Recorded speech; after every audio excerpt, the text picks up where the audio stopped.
it's Pastor Dan from Dexter Gospel Church with another Proverbs Practical. Today's verse, a continuation of the thought from yesterday, tells us that help is coming for the helpless righteous who are taken advantage of. We're in Proverbs 23:11, and Proverbs 23:11 says, "For their Redeemer is mighty, he shall plead their cause with thee."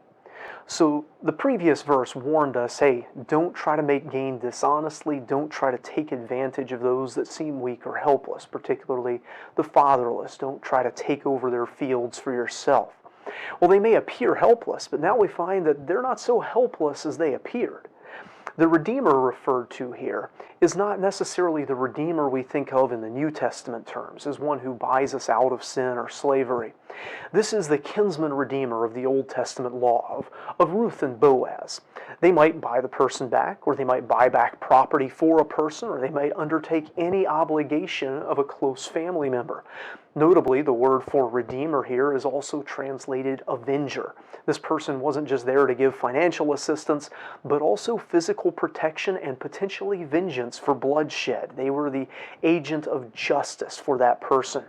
So you might think that this kid who lost his dad is easy pickings, easy prey for your scheme. You might move in on some fields that should be his. Maybe tell him that his dad promised them to you, or that he didn't read the deed correctly, or just tell him he's not strong enough to kick you off in court or in person. And you think you've gotten away with it, but then his uncle shows up. Or maybe a second cousin.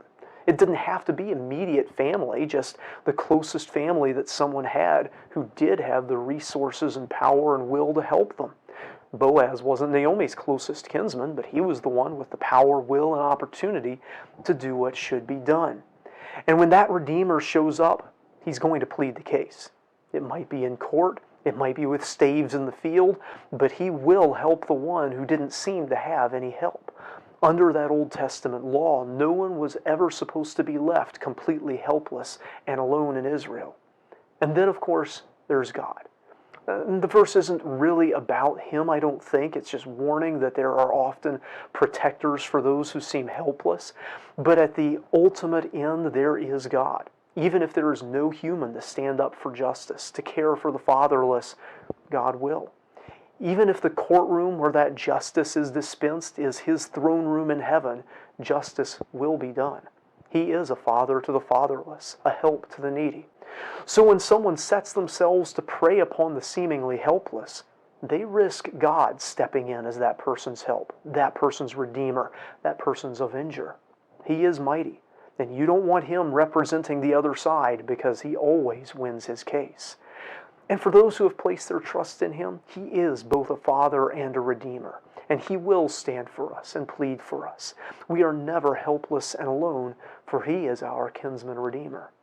I hope this video is a blessing to you. If it is, hit the like button and subscribe if you haven't already for more content like it.